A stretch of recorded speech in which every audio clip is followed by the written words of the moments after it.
English में ज़्यादातर आपको जो करना चाहिए वो ये है रीडिंग, और रीडिंग के अलावा वोकैब अपना है उसको इम्प्रूव करिए, इन्हांस करिए। वोकैब बूस्टर एक्सरसाइज ज़रूर करिए, जो एडिटोरियल में पढ़ा के उस पर आधारित वोकैब बूस्टर एक्सरसाइज जो कराता था, 400 से ज़्यादा वोकैब बूस्टर एक्सरसाइज पढ़े हुए हैं, उसको आप करने की कोशिश करिए, ठीक है।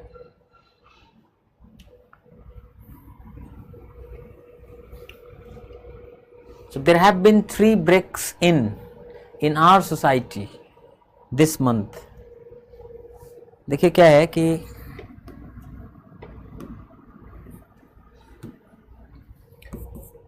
ब्रेक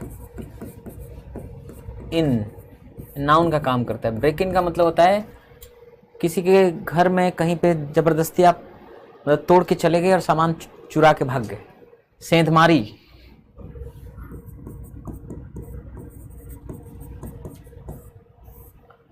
तो ब्रेक इन का प्लूरल जो होगा break ins.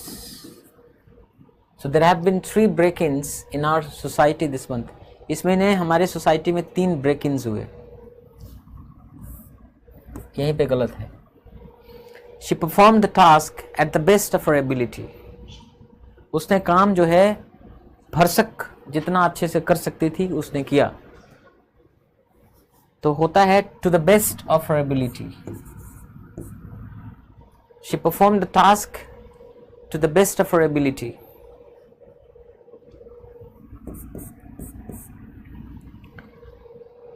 This hall is badly to need of repair.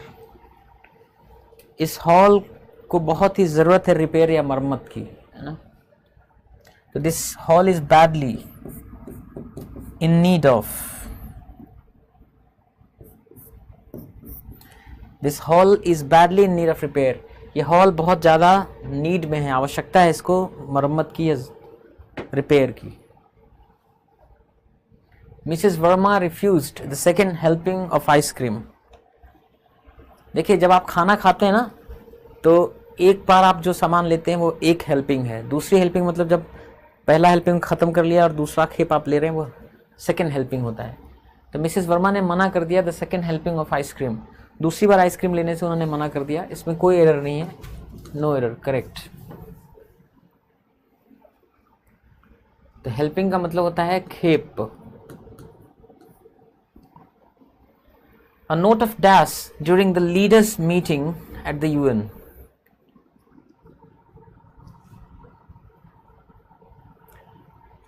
देखिए लीडर्स का स्पेलिंग पहले तो ऐसा होना चाहिए था।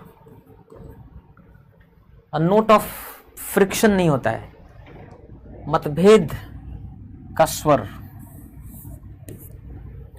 देखिए फ्रिक्शन मतलब भी होता है एक मतभेद की स्थिति। डिस्कॉर्ड मतलब ये असहमति का स्थिति। ग्रीवांस मतलब होता है शिकायत, और स्ट्राइव का मतलब होता है प्रयास करना कोई चीज प्राप्त करने का। एक होता है स्ट्राइफ, STRIFE, स्ट्राइफ मतलब हिंसा, है ना।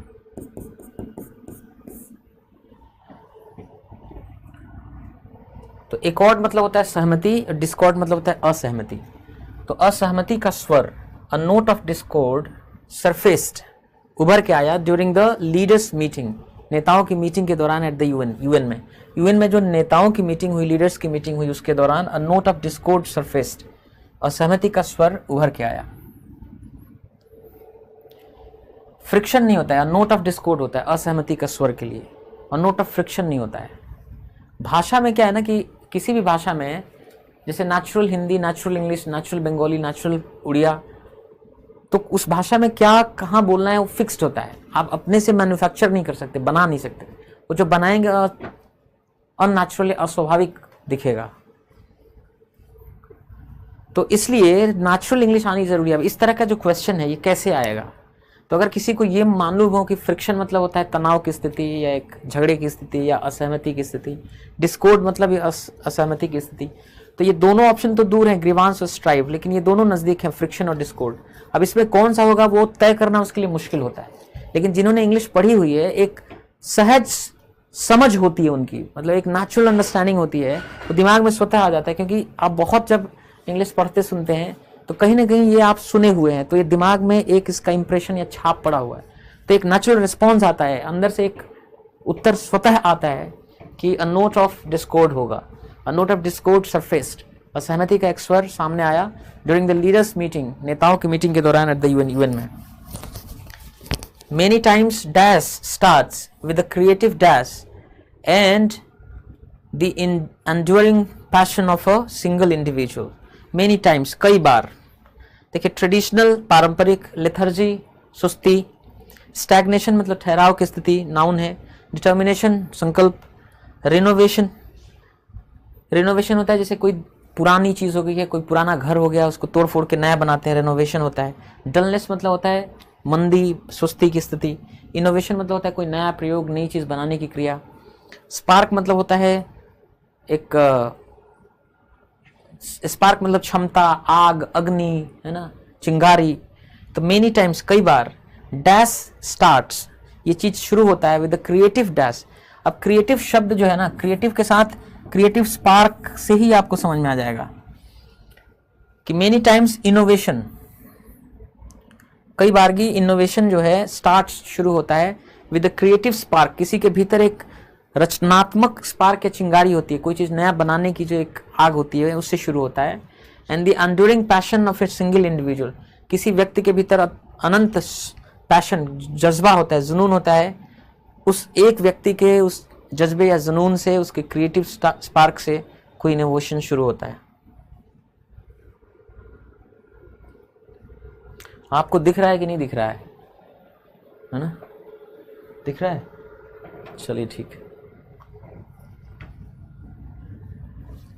रिसेंटली, हाल ही में, there was a news report, news के साथ तो एन नहीं लगेगा, लेकिन यहाँ ए एन रिपोर्ट के लिए आया है, news report, report countable singular noun है, उसके लिए ए आया है। Recently there was a news report, हाल ही में एक न्यूज रिपोर्ट आई अबाउट अ मैन, एक व्यक्ति के बारे में, who tried to catch, who tried, जिसने कोशिश की, to catch a robber, एक डकैत को, डाकू को पकड़ने का, but suffered a hip fracture disease condition problem, लेकिन suffered, लेकिन उसे झेलना पड़ा hip fracture, कमर में उसके फ्रैक्चर हो गया, in the process, उस प्रक्रिया में। the victim was, disease मतलब बीमारी, fracture मतलब टूटने की, जो एक टूट जाने की जो क्रिया है, कंडीशन मतलब स्थिति, प्रॉब्लम मतलब समस्या। The victim was a plumber, वो जो पीड़ित व्यक्ति था एक प्लम्बर था। प्लम्बर कौन होता है? पाइप वाइप जोड़ने का काम करता है। And he was being sleeping, he was been sleeping, he had been sleeping, he was sleeping in the hall outside the bedroom, वो सो रहा था in the hall outside the bedroom, bedroom के बाहर हॉल में सो रहा था। तो बहुत ही सिंपल है, he had left the bedroom door open, उसने छोड़ दिया था बेडरूम डोर को। अब यहाँ ही वॉज स्लीपिंग तो साफ साफ वो सो रहा था।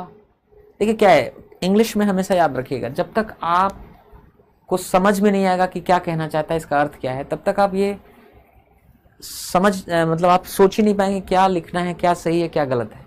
तो जब आप मीनिंग समझ लेते हैं, अपने आप स्पष्ट हो जाता है कि क्या लिखना है और क्या नहीं लिखना है। तो रिसेंटली, हाल ही में, there was a news report, एक न्यूज़ रिपोर्ट थी अबाउट अ मैन, एक आदमी के बारे में, who tried to catch a robber, जिसने कोशिश की पकड़ने की एक चोर को, but suffered a hip fracture, लेकिन उसको हिप फ्रैक्चर हो गया इन द प्रोसेस, इस प्रक्रिया में।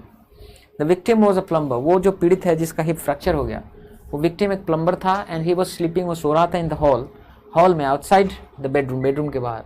He had left the bedroom door open, उसने बेडरूम का दरवाजा ओपन, खुला छोड़ा था, फॉर बेटर वेंटिलेशन, कि बेहतर हवा का आना जाना हो। Dash 2 hours after midnight, for about by eight, about 2 hours, about मतलब लगभग, अबाउट 2 hours आफ्टर मिडनाइट, लगभग मिडनाइट या मध्य रात्रि के 2 घंटे बाद, ही हर्ड सम नॉइज, उसने सुना कुछ आवाज़, फ्रॉम द बेडरूम, बेडरूम से उसने कुछ आवाज़ सुनी। When he went in the check, जब वो चेक करने के लिए गया, he found a man, उसने पाया एक व्यक्ति को, ओपनिंग खोलता हुआ, ब्रेकिंग तोड़ता हुआ, क्लोजिंग बंद करता हुआ, एग्जामिनिंग जांचता हुआ। तो when he went in the check, जब वो चेक करने के लिए गया, ही फाउंड अ मैन, उसने पाया एक व्यक्ति को, है ना, ब्रेकिंग ओपन द कबोर्ड, कि वो तोड़ के खोल रहा था कबोर्ड को, अलमारी को, and taking away jewellery and cash, और ले जा रहा था ज्वेलरी और कैश। ऑन सीइंग हिम, उसको देखने पर, the robber tried to escape, जो चोर था कोशिश किया भागने का, and jumped from the second floor, वो सेकेंड फ्लोर से कूद गया दूसरे माले से। द प्लम्बर, जो प्लम्बर था, चेज्ड, पीछा किया, रैन, दौड़ा, डार्टेड, डार्ट मतलब तेजी से जाना कहीं, डैश्ड, तेजी से भागना, चेज्ड द रॉबर, उसने पीछा किया रॉबर का, डकैत का, चोर का, एंड जंप्ड आफ्टर हिम, और उसके पीछे कूद गया। अनफॉर्चुनेटली, दुर्भाग्य से, ही हिट अ कॉन्क्रीट वॉल, वो कंक्रीट का एक वॉल था, उसको हिट कर गया, दीवार को, एंड ब्रोक हिज हिप, और उसका कमर टूट गया। He was rushed to a nearby hospital, उसको ले जाया गया एक पास के अस्पताल में। The robber manage to escape, जो डाकू था सफल रहा टू एस्केप, निकल भागने में। तो बड़ा आसान था ये क्लोज टेस्ट। तो वो हिप फ्रैक्चर से सफ़र किया, वो सो रहा था, ही वॉज स्लीपिंग। लगभग 2 घंटे बाद, about 2 hours after midnight, he was breaking open the,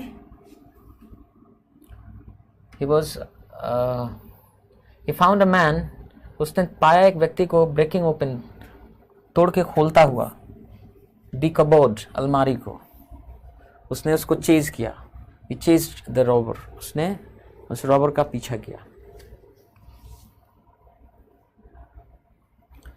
he who laughs last laughs loudest, एक इडियम है, वह व्यक्ति जो हंसता है सबसे अंत में, laughs loudest, सबसे तेज हंसता है। कहते हैं ना, अंत भला तो सब भला, है ना। So success is in early life ensures success later also, नहीं, सक्सेस इन अर्ली लाइफ, अगर शुरुआती जीवन में सफलता हो तो सुनिश्चित करता है कि सक्सेस बाद में भी होगा, नहीं, इसका अर्थ ये नहीं है। He who laughs last has more energy, जो आदमी सबसे लास्ट में हंसता है उसमें ज़्यादा एनर्जी होती है, ऐसी बात नहीं है। The person who understands the joke let laughs loudest, वह व्यक्ति जो समझता हो जोक को, मजाक को, लेट, देर से, हंसता है सबसे ज़्यादा तेजी से, नहीं। One who focuses on winning in the long term is successful, yes, यही इसका मतलब है। वह व्यक्ति जो फोकस करता है ऑन विनिंग, जीतने पर, इन द लॉन्ग टर्म, लंबे समय में, कि दूर बहुत दिन बाद हम सफल होंगे या जीतेंगे, जो शॉर्ट टर्म का नहीं सोचता, लॉन्ग टर्म का सोचता है, वही सक्सेसफुल होता है, सफल होता है। So fourth is the right option. Make no bones about something, make no bones about something का मतलब क्या होता है कि be frank and open about something, किसी चीज़ के बारे में फ्रैंक होना, स्ट्रेट फॉरवर्ड होना, आउटस्पोकनली किसी चीज़ को बोलना। तो be frank and open about something, make no bones about something. I will make no bones about it, मतलब I will be frank and I will be open about it, I will not hide anything, सब साफ साफ बोलेंगे हम। Find the correctly spelled word, जिसकी spelling सही हो वो बताना है। कौन सा ऐसा वर्ड है जिसकी स्पेलिंग सही है? रेनेसां, रेनेसां का मतलब होता है एक फिनोमिनन, एक गतिविधि, एक इवेंट, एक घटना जिसमें साइंटिफिक प्रोग्रेस होता है, लोग सुपरस्टिशियस बिलीफ या अंधविश्वास को छोड़ देते हैं, तार्किक तरीके से एक रैशनल थिंकिंग शुरू कर देते हैं, कला का विकास होता है, पढ़ाई लिखाई का, रिसर्च का विकास, साइंटिफिक रिसर्च होता है, वो इवेंट, वो समय, वो काल रेनेसां कहलाता है। और रेनेसां की सही स्पेलिंग है ये सेकेंड वाला, RENAISSANCE, रेनेसां। इसको पुनर्जागरण बोलते हैं हिंदी में।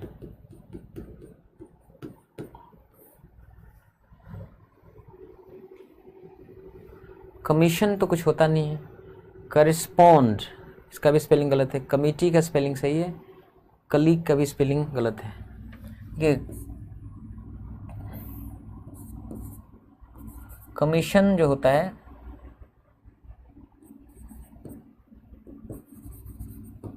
ये होता है, करिस्पॉन्ड में सिंगल एस आता है। करिस्पॉन्ड मतलब किसी से चिट्ठी पत्री करना या उससे संबंध रखना। कमिटी की स्पेलिंग सही है कलीग की स्पेलिंग में COLLEAGUE, कलीग, सहकर्मी। चेंज इनटू पैसिव वॉइस, किसी चीज़ को पैसिव वॉइस में बदलना है। I remember my sister taking me to the museum, मुझे याद आता है, क्या आता है, माई सिस्टर टेकिंग मी, कि मेरी बहन लेके गई मुझे, टू द म्यूजियम, ये मुझे याद आता है। इसका पैसिव वॉइस कि मुझे याद आता है बीइंग टेकन, ले जाया जाना, to the museum by my sister, मुझे याद आता है क्या, being taken to the museum, museum तक ले जाया जाना बाय माई सिस्टर, मेरे सिस्टर द्वारा, ये मुझे याद आता है। So B is the right answer.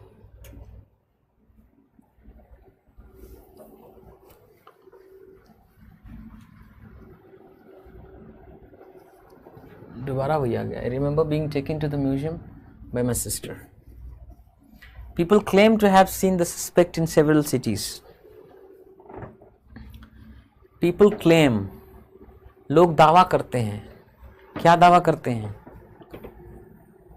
To have scene, देख चुके होने का, उस संदिग्ध को, इन सेवरल सिटीज, कई शहरों में, संदिग्ध को कई शहरों में देख चुके होने का दावा कर रहे हैं लोग, या दावा करते हैं लोग। इसका पैसिव वॉइस क्या होगा कि the suspect is claimed to have been seen, जो संदिग्ध व्यक्ति है, सस्पेक्ट है, is claimed to have been seen, इसको दावा किया जा रहा है टू हैव बीन सीन, देखे जा चुके होने का, इन सेवरल सिटीज, कई शहरों में। So B is the right answer.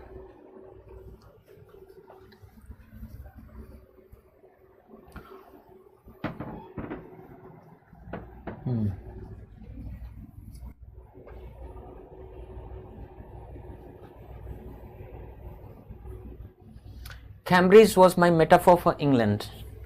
Cambridge university है, कैम्ब्रिज एक शहर है। Cambridge was my metaphor for England, Cambridge मेरे लिए इंग्लैंड था। मेटाफर का मतलब होता है किसी व्यक्ति को आप किसी चीज़ के साथ तुलना करके देखते हैं, तो मैं कैम्ब्रिज को तुलना करके देखता था इंग्लैंड से, मतलब मेरे लिए कैम्ब्रिज ही इंग्लैंड था। एंड इट वॉज स्ट्रेंज, और ये अजीब था, दैट कि when I left it had become altogether something else, कि जब मैं छोड़ा इसको, कैम्ब्रिज से गया, it had become altogether something else, बन चुका था पूरी तरह से अलग, कुछ और ही। Because I had met Stephen Hawking there, क्योंकि मैं वहाँ मिल चुका था स्टीफन हॉकिंग से वहाँ। It was on a walking tour through Cambridge, एक वॉकिंग टूर के, it was on a walking tour through Cambridge, Cambridge से होकर एक वॉकिंग टूर था, दैट द गाइड मेंशन्ड, कि गाइड ने नाम लिया स्टीफन हॉकिंग का। पुअर मैन, वो बेचारा व्यक्ति, who is quite disabled now, जो अब काफ़ी अपंग हो गए हैं, दो ही इज़ अ वर्दी सक्सेसर, हालांकि वो एक काबिल उत्तराधिकारी हैं to Isaac Newton whose chair he has, जिनका चेयर उनके पास है, जिनका पद उनके पास है, एट द यूनिवर्सिटी में। And I started because I had quite forgotten that this most brilliant and completely paralyzed astrophysicist, और फिर मैं बोलना शुरू किया, because क्योंकि I had quite forgotten, मुझे लगता है, and I startled का मतलब होता है मैं चकित हो गया, because क्योंकि I had quite forgotten, मैं बिल्कुल भूल ही गया था, that कि this most brilliant, ये बहुत ही brilliant and completely paralyzed, पूरी तरह से अपंग astrophysicist है ना, स्कॉलर ऑफ एस्ट्रोफिजिक्स, एस्ट्रोफिजिसिस्ट बोलते हैं वह विद्वान जो एस्ट्रोफिजिक्स का, यानी जो ग्रह नक्षत्र तारे हैं, ब्रह्मांड है, उनका अध्ययन करते हैं। ब्रांच ऑफ फिजिक्स, फिजिक्स का एक ऐसा branch dealing with stars, planets वगैरह से डील करता है। तो मैं भूल ही गया था कि ये मोस्ट ब्रिलियंट और completely paralyse astrophysicist, the author, जो लेखक हैं of a brief history of time, एक किताब के लेखक है जिसका नाम है अ brief history of time, one of the biggest best sellers ever, जो आज तक के सबसे बड़े बेस्ट सेलर्स में से एक, लिव्ड हियर, वो यहाँ रहते थे, मैं भूल ही गया था। When the walking tour was done, walking tour खत्म हो गया, I rush to a phone booth, मैं एक फ़ोन बुथ के पास दौड़ के गया, and almost tearing the cord, लगभग तोड़ते हुए कॉर्ड को ही, so it could reach me outside, ताकि ये मुझे बाहर तक ले जाए. Phoned Stephen Hawking's house, Stephen Hawking के घर को फ़ोन किया. देयर वॉज हिज असिस्टेंट, उनका असिस्टेंट था ऑन द लाइन पे. एंड आई टोल्ड हिम, मैंने उन्हें बताया, I had come in a wheel chair, कि मैं एक व्हील चेयर में आया था फ्रॉम इंडिया से.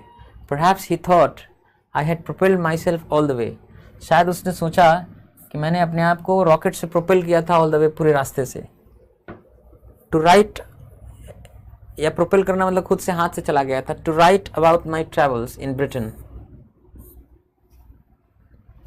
लिखने के लिए अपने ट्रैवल्स के बारे में ब्रिटेन में. I had to see Professor Hawking, मुझे मिलना था प्रोफेसर हॉकिंग से. Even 10 minutes would do, 10 minute भी चलेगा. हाफ एन आवर, उसने आधा घंटा ही सेड, उसने कहा. फ्रॉम 3:30 to 4, 3:30 से 4 बजे तक. And suddenly I felt weak all over, और अचानक मुझे बड़ी कमजोरी सी लगने लगी. Growing up disabled, you get fed up with people asking you to be grave, as if you have a courage account on which you are too lazy to draw a check. Frowning upon disabled, ये frowning नहीं, frowning upon, किसी गुस्से, मतलब frown का मतलब होता है गुस्सा करना किसी अपंग व्यक्ति पे. You get fed up with people asking you to be grave. You get fed up with people, आप परेशान हो जाते हैं ऐसे लोगों से जो आपसे सीरियस होने के लिए कहते हैं. As if you have a courage account, जैसे कि आपके पास साहस का एक खाता हो. On which you are too lazy, जिस पे आप बहुत लेजी या सुस्त हैं, टू ड्रॉ चेक, उससे चेक निकालने का. क्या है इसका मतलब? फ्राउनिंग अपॉन डिसेबल्ड, अपंग लोगों पर गुस्सा करके आप इतना परेशान हो जाते हैं लोगों से.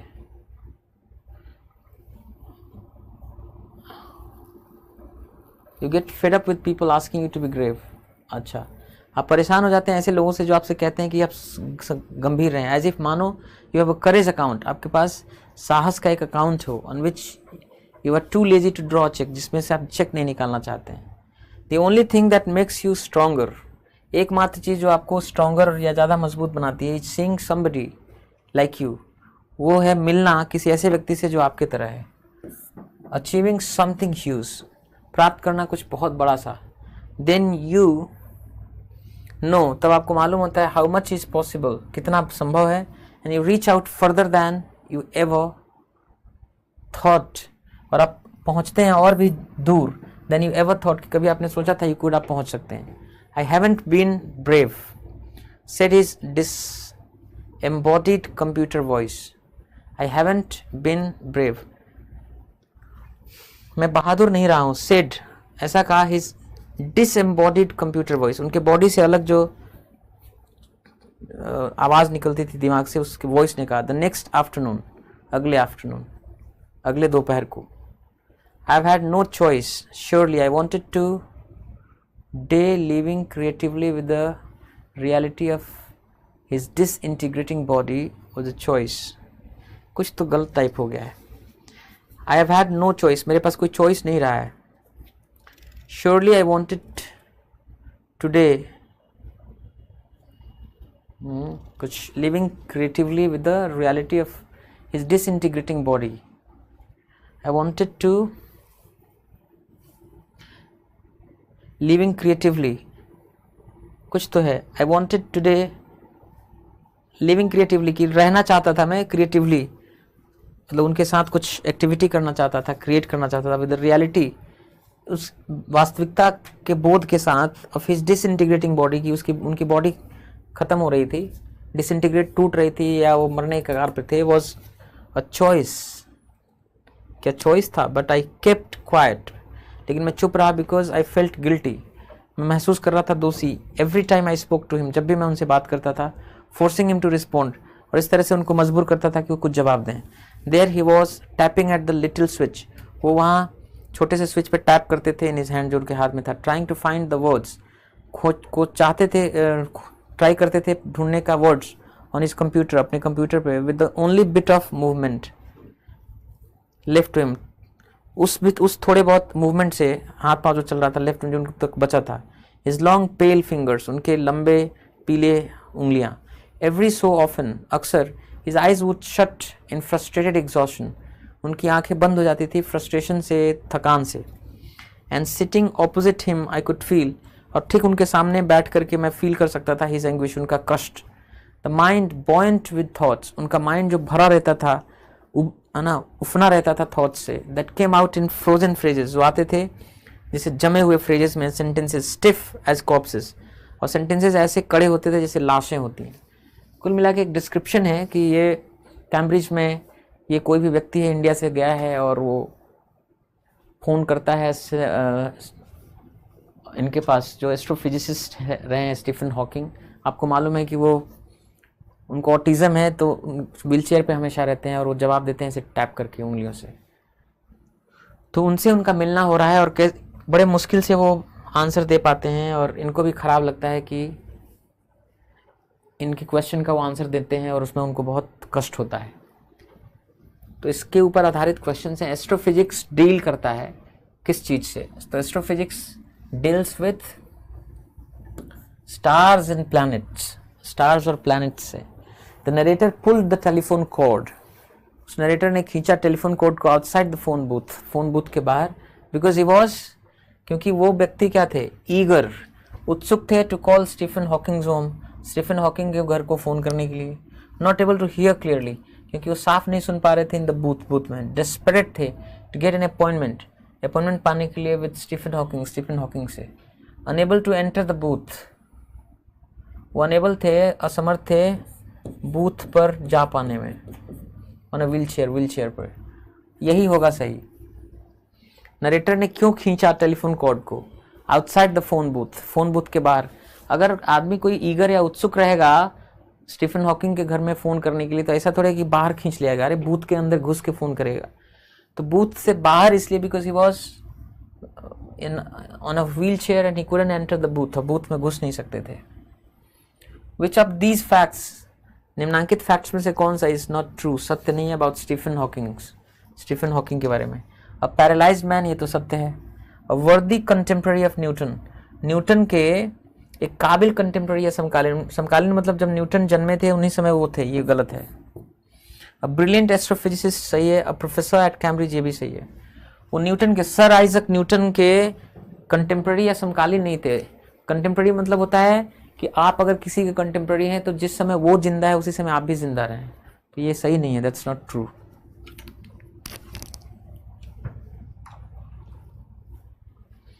The narrator felt the professor's anguish, जो नरेटर है, ये जो आदमी इस पैसेज को लिख रहा है, वो फेल्ट, उसने महसूस की द प्रोफेसर्स एंग्विश, प्रोफेसर के कष्ट को, in the extreme exhaustion in his face, जो अत्यंत एग्जॉशन था उनके फेस में उससे. हिज इनेबिलिटी टू एक्सप्रेस, उनकी असमर्थता एक्सप्रेस करने में हिज थॉट्स, अपने शब्दों को वर्ड्स में. The loss of movement in his legs, उनके लेग्स में लॉस ऑफ मूवमेंट था उससे. His effort to put up a brave front, नहीं.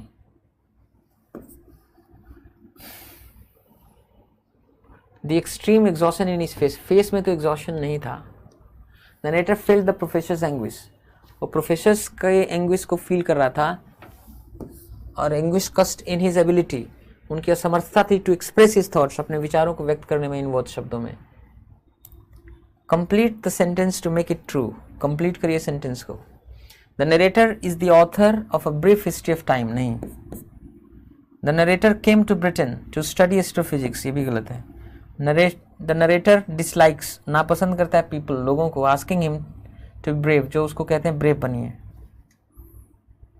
मेट स्टीफन हॉकिंग एक्सीडेंटली, अचानक उनसे मुलाकात हुई, नहीं. Complete the sentence. तो द नरेटर डिसलाइक्स, नरेटर पसंद नहीं करता लोगों को. आस्किंग हिम, जो उससे कहते हैं टू बी ब्रेव होने या बहादुर होने के लिए. So there are questions based on parajumble. According to the EPR के अनुसार the corporation expects such manufacturers, corporation उम्मीद करता है ऐसे मैन्युफैक्चरर्स से to develop collect back system, कि डेवलप करें एक collective back system for plastic waste के लिए. The municipal corporation has introduced the extended producers responsibility. Municipal corporation, नगर निगम ने इंट्रोड्यूस किया है, लाया है the extended producers responsibility. EPR लेके आया है, for producers and generators of plastic waste, जो प्लास्टिक वेस्ट को जनरेट करते हैं, प्रोड्यूस करते हैं, उनके लिए। The producers are persons engaged in manufacture, producers होते हैं वो लोग जो लगे होते हैं, एंगेज्ड होते हैं मैन्युफैक्चर में, निर्माण में, और import of carry bags, carry bags का इम्पोर्ट करते हैं, प्लास्टिक बैग्स का, मल्टी लेयर्ड पैकेजिंग करते हैं, sheets and persons using them, और पर्सन्स जो उनको इस्तेमाल करते हैं। दे मस्ट फॉर्मुलेट अ प्लान, उन्हें फॉर्मुलेट या बनाना होगा एक प्लान, एक योजना बनानी होगी, टू कलेक्ट रीयूजेबल वेस्ट, ताकि वो इकट्ठा कर सकें फिर से यूज़ किए जाने वाले वेस्ट को, जनरेटेड फ्रॉम देयर प्रोडक्ट्स, जो जनरेट होता है उनके प्रोडक्ट से, with in a prescribed time frame, एक निश्चित टाइम फ्रेम के भीतर।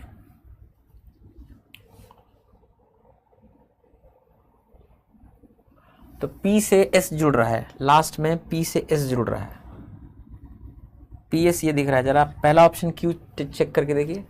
द म्यूनिसिपल कॉर्पोरेशन ने इंट्रोड्यूस किया है एक्सटेंडेड प्रोड्यूसर्स रिस्पॉन्सिबिलिटी, उन प्रोड्यूसर्स के लिए, जनरेटर्स के लिए जो प्लास्टिक वेस्ट को प्रोड्यूस से जनरेट करते हैं। फिर R कि जो प्रोड्यूसर्स हैं ऐसे लोग हैं जो इंगेज्ड हैं मैन्युफैक्चर में, जो बनाते हैं, इंपोर्ट करते हैं कैरी बैग्स को, मल्टी लेयर्ड पैकेजिंग में इन्वॉल्व हैं, पर्सन्स जो उनको यूज़ करते हैं वो प्रोड्यूसर्स हैं।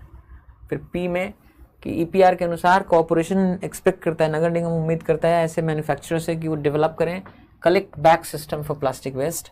दे मस्ट फॉर्मुलेट, उन्हें फॉर्मुलेट करना होगा एक प्लान कलेक्ट करने का रीयूजेबल वेस्ट को, जनरेटेड फ्रॉम देयर प्रोडक्ट्स, जो उनके प्रोडक्ट से जनरेट हो रहा है, within a prescribe time frame, एक निश्चित टाइम फ्रेम के भीतर। बिल्कुल यही सही है, QRPS करेक्ट सीक्वेंस है। पहले Q में म्यूनिसिपल कॉर्पोरेशन क्या लेके आया है, EPR, इसकी बात हो रही है। फिर R में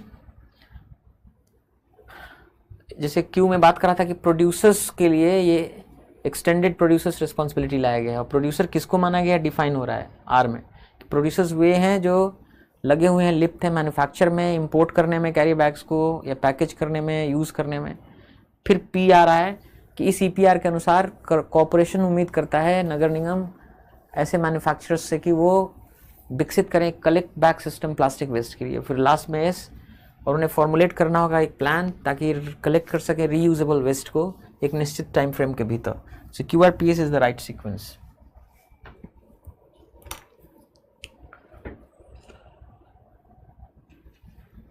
यू हैव प्रॉब्ली नोटिस्ड, संभवतः आपने नोटिस किया होगा, विद ग्रेट डिसअपॉइंटमेंट, बहुत ही इस निराशा के साथ, that the battery doesn't seem to last, battery नहीं लगता है कि वो लास्ट करेगा, टिकेगा as long as it did, कि वो मतलब इतना नहीं टिकता है जितना टिकता था when it was brand new, जब ये नया होता था।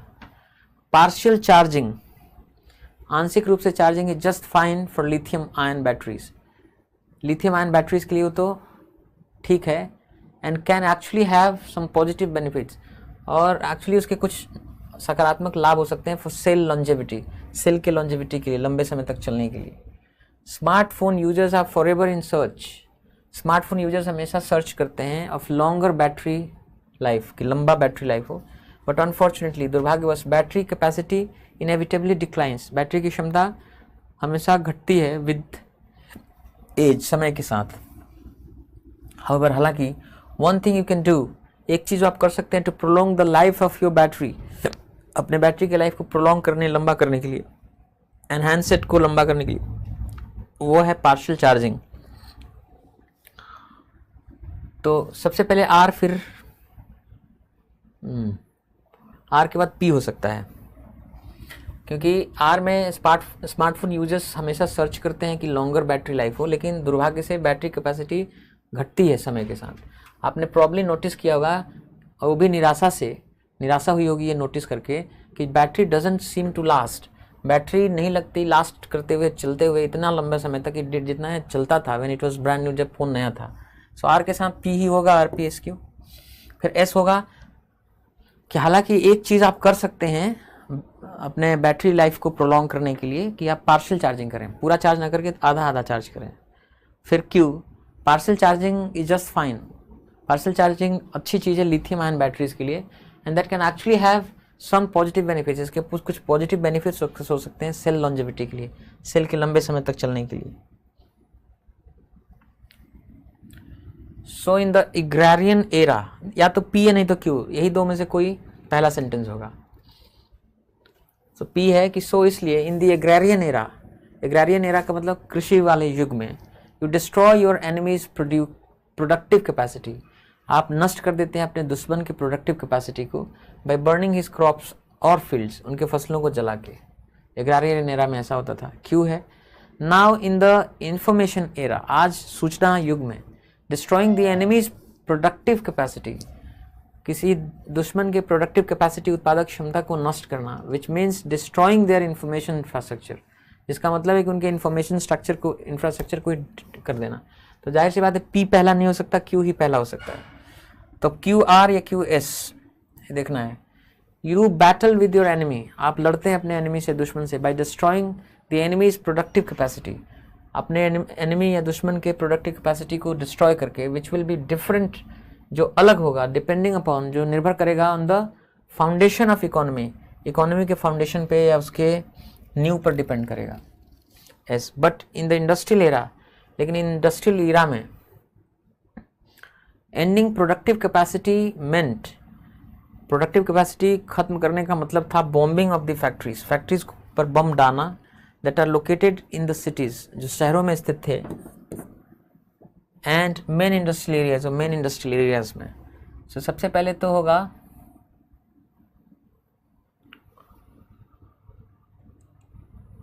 सॉरी क्यू नहीं, सबसे पहले पी होगा।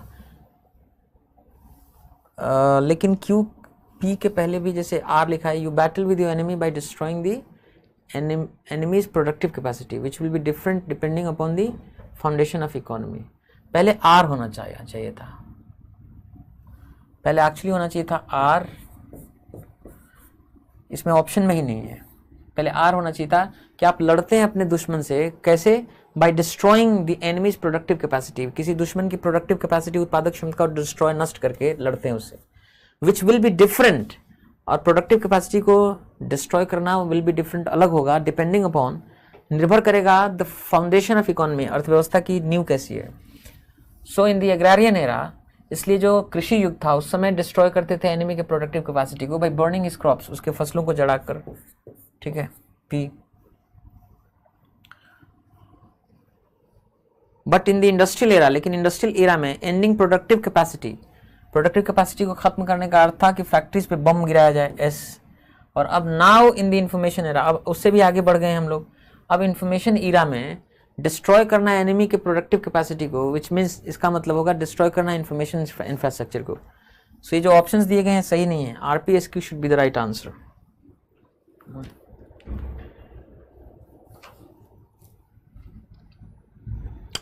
इसमें क्या है ना कि सेंटेंस 1 दिया हुआ है और सेंटेंस 6 लास्ट वाला सेंटेंस भी दिया हुआ है, तो ओपनिंग सेंटेंस दिया हुआ है और लास्ट सेंटेंस दिया हुआ है, बीच के 4 सेंटेंसेस का प्रॉपर सीक्वेंस लगाना है। One night Mulla Nasruddin Hodja had a dream, एक रात मुल्ला नसरुद्दीन होज्जा को ड्रीम आया, सपना आया। लास्ट में लिखा है but he took out only 9 from it, उसने निकाले सिर्फ 9 उसमें से, एंड स्टॉप, रुक गया। बीच के 4 हैं। Eight the mention of 10 gold coins, जैसे जिक्र हुआ 10 सोने के सिक्कों का, होज्जा अग्रीड, होज्जा सहमत हो गया, and showed him to his room, और उसको दिखाया अपना कमरा।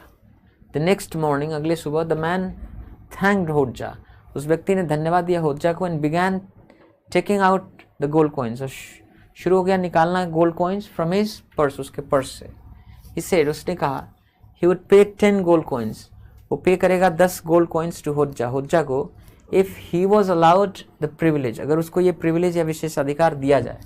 A man knocked at his door, एक व्यक्ति ठकठकाया उसके दरवाजे पर, एंड आस्क्ड, और पूछा, if he could spend the night, क्या वो रात बिता सकता था इन हिज हाउस, के घर में। तो जाहिर सी बात है पहला डी ही होगा। एक रात मुल्ला नसरुद्दीन होज्जा को एक सपना आया, ठीक है, एक आदमी ठकठकाया उसका दरवाजा और कहा कि क्या वो रात को रुक सकता है उसके घर पे, डी से बात शुरू होगी। और उसने कहा कि वो पे करेगा 10 गोल्ड कॉइन्स टू होज्जा को, if he was allowed the privilege, अगर उसको ये प्रिविलेज या विशेषाधिकार मिले, DCAB। फिर A, at the mention of 10 gold coins, जैसे ही 10 सोने के सिक्कों की जिक्र हुआ, होज्जा सहमत हो गया, and showed him to his room, उसको अपने कमरे तक लेके आइए, सो जाइए। लास्ट में बी, द नेक्स्ट मॉर्निंग, अगली सुबह जो आदमी था, थैंक्ड होज्जा, उसने होज्जा को धन्यवाद दिया, and began taking out the gold coins, और शुरू हो गया गोल्ड कॉइन्स लेना फ्रॉम हिज पर्स, उसके पर्स से। But he took out only 9 from it, लेकिन उसने सिर्फ 9 ही निकाले, एंड स्टॉप तो रुक गया। ठीक है, DCAB is correct, that's a correct sequence.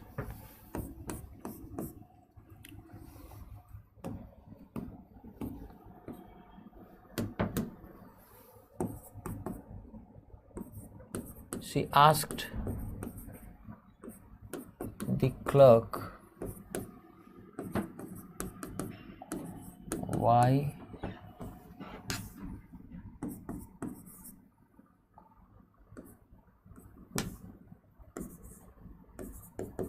was he not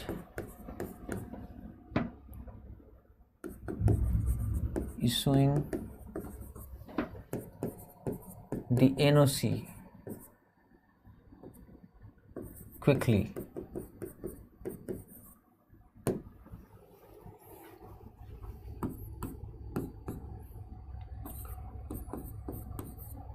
Once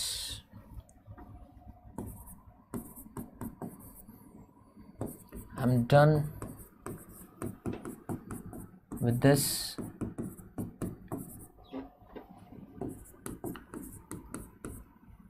I shall start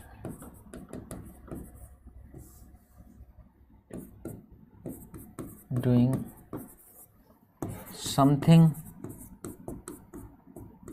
new and exciting.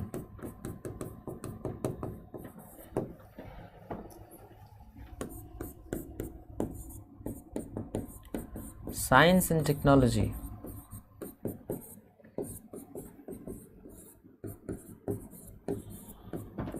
is the cornerstone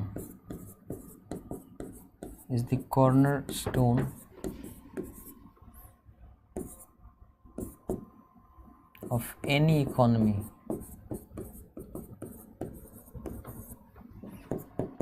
In today's times.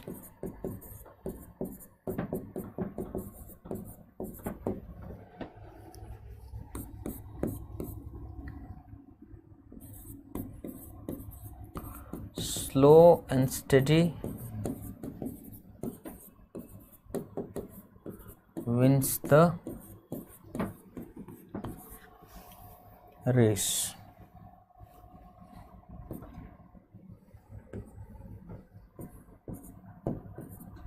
Is only half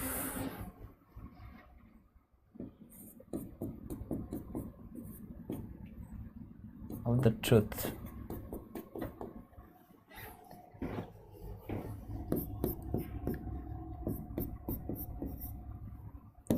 The Arabian Nights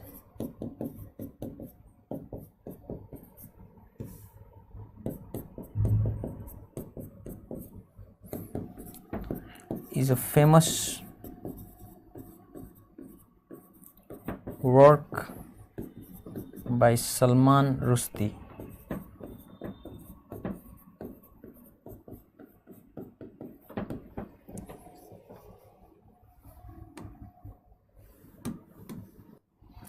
She asked the clerk, उसने clerk से पूछा, why was he not issuing the NOC quickly. देखिए, उसने clerk से पूछा, उसके बाद ये जो सबऑर्डिनेट क्लॉज आ रहा है ना, सबऑर्डिनेट क्लॉज में सबऑर्डिनेटिंग कंजंक्शन का काम ये कर रहा है, बाकी इन्वर्जन नहीं होता, ये कोई क्वेश्चन नहीं है। सबऑर्डिनेट क्लॉज में इन्वर्जन नहीं होता, उसमें पहले सब्जेक्ट और बाद में वर्ब आता है। तो why he was not, she asked the clerk, उसने क्लर्क से पूछा why he was not issuing, क्यों वो इशू नहीं कर रहा था NOC क्विकली, जल्दी से। Once I am done with this, एक बार जब, यहाँ वंस का मतलब होता है एक बार जब, ये कंजंक्शन है। और देखिए बहुत सारे ऐसे सबऑर्डिनेटिंग कंजंक्शन हैं जिनसे शुरू होने वाले सबऑर्डिनेट क्लॉज में प्रेजेंट टेंस का यूज होता है अगर फ्यूचर सेंस की ज़रूरत होती है। जैसे इसमें फ्यूचर सेंस की ज़रूरत है लेकिन आप इस्तेमाल किए हैं प्रेजेंट टेंस, ऐसे कौन कौन से सबऑर्डिनेटिंग कंजंक्शन है जहाँ ऐसा होता है? तो जैसे इफ हो गया, अनलेस हो गया, वंस हो गया, एज सुन एज हो गया, है ना, ऑन कंडीशन दैट हो गया, प्रोवाइडेड, WH सबऑर्डिनेटिंग कंजंक्शंस हो गए। इनसे अगर इन सबऑर्डिनेटिंग कंजंक्शन से अगर सेंटेंस मतलब क्लॉज शुरू हो रहा है तो ऐसे सबऑर्डिनेट क्लॉज में फ्यूचर सेंस आता है, लिखते लेकिन प्रेजेंट टेंस ही है। तो once I am done with this का मतलब एक बार जब मैं फिनिश कर दूंगा, I am done, be done with something मतलब उस काम को खत्म कर चुका हूँ ना। तो once I am done with this, एक बार जब मैं इसको खत्म कर चुका होऊंगा, आई शैल स्टार्ट, तो मैं स्टार्ट करूंगा doing something new and exciting, मैं शुरू करूंगा करना कुछ नया और एक्साइटिंग, रोमांचकारी। Science and technology is the cornerstone of any economy in today's times. Science and technology, देखिए ये साइंस एंड टेक्नोलॉजी देखने में लग रहा है दो अलग अलग चीज़ें हैं, पर साइंस एंड टेक्नोलॉजी एक साथ एक सिंगुलर आइडिया है, ठीक है। इस तरह के नाउन फ्रेजेस को हम बाइनोमियल सिंगुलर कहते हैं। जैसे लॉ एंड ऑर्डर मतलब कानून व्यवस्था, सम एंड सब्सटेंस मतलब सारांश, ड्रिंक एंड ड्राइव मतलब दारू पीकर गाड़ी चलाने की क्रिया। बहुत सारे ऐसे फूड होते हैं जिनका नाम होता है जिन एंड टॉनिक, राइस एंड करी।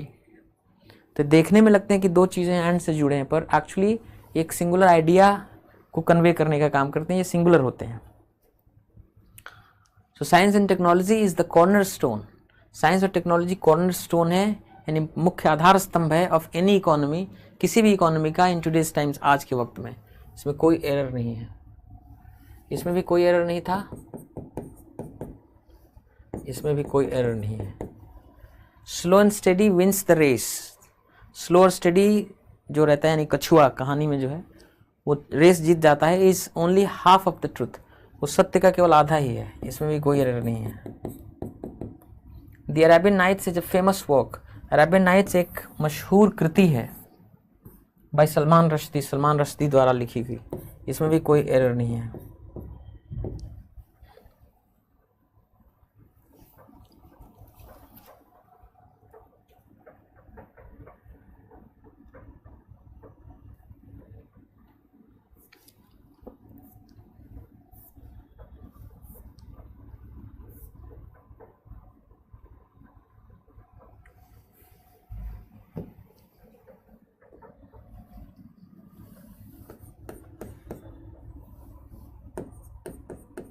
She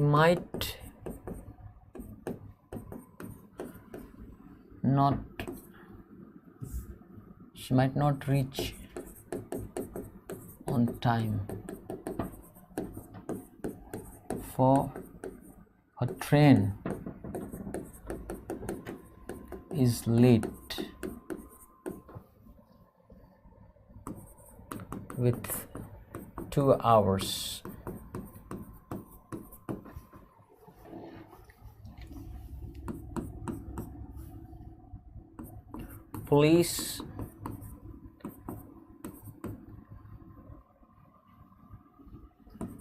Police have charged him with fraud and corruption.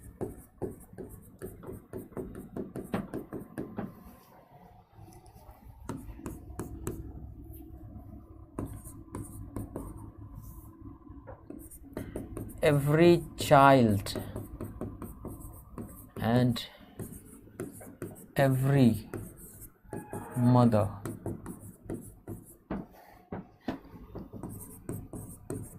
are entitled to this, regardless of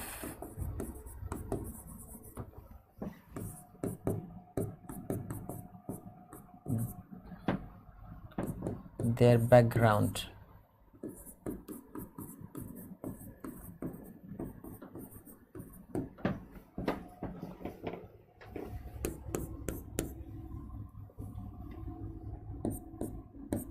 Three oxes and 5 buffaloes.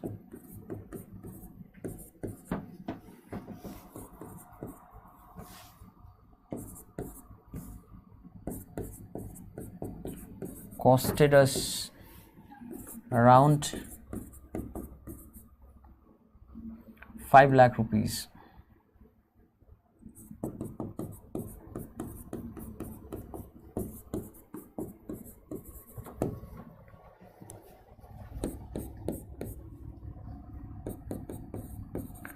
How many players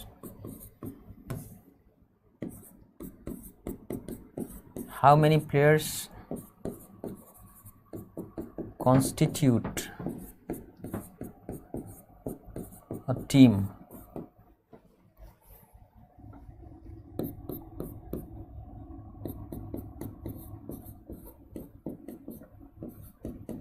More than one assistant is required.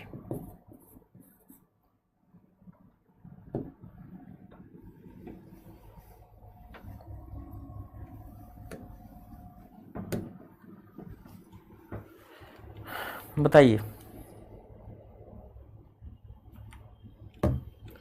She might not reach on time. वो संभवतः ना पहुंचे समय पर। For क्योंकि her train is late. उसकी train late है by 2 hours, 2 घंटे की से। जब गैप या अंतराल बताना हो ना, कोई चीज़ बढ़ रहा हो, घट रहा हो, कम पड़ रहा हो, तो किसी भी तरह का अगर गैप है, टाइम गैप है या किसी अमाउंट का गैप है या एज का गैप है, किसी तरह का गैप दिखाना हो तो प्रेपोजिशन बाई का इस्तेमाल करते हैं। 2 घंटे लेट है, गैप है 2 घंटे का, by 2 hours। Police have charged, police ने आरोप लगाए हैं उस पर विथ फ्रॉड एंड करप्शन। देखो, आप चार्ज समबडी विथ समथिंग होता है, एक्यूज समबडी ऑफ समथिंग होता है, ब्लेम समबडी फॉर समथिंग होता है। तो blame for, charge with, accuse of. तो पुलिस ने आरोप, पुलिस प्लूरल वर्ड होता है नॉर्मली, तो पुलिस हैव चार्ज्ड, पुलिस ने आरोप लगाए हैं उस पर with fraud and corruption, fraud का और करप्शन का, इसमें कोई एरर नहीं है। Every child and every mother, जब भी कोई दो नाउन फ्रेजेस आपस में जुड़े हों, ईच या एवरी दोनों के पहले हो, तो ये मत समझना कि ये प्लूरल हो गए, ये सिंगुलर एक्सप्रेशन होता है, इसके साथ सिंगुलर कंपैटिबल वर्ब यूज होता है। every child and every mother is entitled, every child every mother entitled है, उसको हक है to this, इसका, regardless of their backgrounds, इससे फ़र्क नहीं पड़ता कि उनके backgrounds क्या हैं। ठीक है, अब आप सोचेंगे कि अगर ये सिंगुलर है, इज लगाया आपने, तो their backgrounds क्यों कह रहे हैं? क्योंकि चाइल्ड आ गया ना, तो चाइल्ड लड़की भी हो सकता है, लड़का भी हो सकता है, तो हिज या हर कैसे लगाएं? हिज लगाएंगे तब तो लड़कों के लिए आएगा, फिर मदर्स का क्या होगा या लड़कियों का क्या होगा? हर लगाएंगे अगर लड़के हुए चाइल्ड में तो फिर क्या होगा? तो इसलिए देर लगाते हैं आजकल, जेंडर न्यूट्रल हो जाता है देर लगाने से वो पुरुष स्त्री दोनों के लिए आ जाता है। तो आजकल सब्जेक्ट भले ही सिंगुलर हो लेकिन देर लगा देते हैं, खासतौर से जहाँ जेंडर को लेकर कन्फ्यूजन होता है, जहाँ जेंडर न्यूट्रल बनाना हो उसको। 3 oxes and 5 buffaloes costed us around 5 lakh rupees। 3 बैल और 5 भैंसें, कीमत आई हम लोगों को उसकी लगभग 5 लाख रुपए में कीमत चुकाने पड़े। तो पहली बात तो ऑक्स का प्लूरल ऑक्सन होता है, 3 oxen and 5 buffaloes, कॉस्टेड नहीं, कॉस्ट का तीनों फॉर्म कॉस्ट ही होता है। 3 oxen and 5 buffaloes cost us around 5 lakh rupees, लगभग 5 लाख रुपए उसके लगे हमें। How many players constitute a team, कितने खिलाड़ी कॉन्स्टिट्यूट करते हैं, बनाते हैं एक टीम को, इसमें कोई एरर नहीं है, no error. More than 1 assistant is required, देखिए मोर देन 1 ये डिटर्मिनर जैसा काम करता है, इसके बाद हमेशा काउंटेबल सिंगुलर नाउन आना चाहिए, और जो वर्ब फॉलो करेगा वो भी काउंटेबल सिंगुलर कंपैटिबल वर्ब ही होगा। तो मोर देन 1 असिस्टेंट इज रिक्वायर्ड, एक से ज़्यादा असिस्टेंट की ज़रूरत है। ठीक है, इसमें भी कोई एरर नहीं है। So that's it for today, आज के लिए इतना ही। I will see you tomorrow.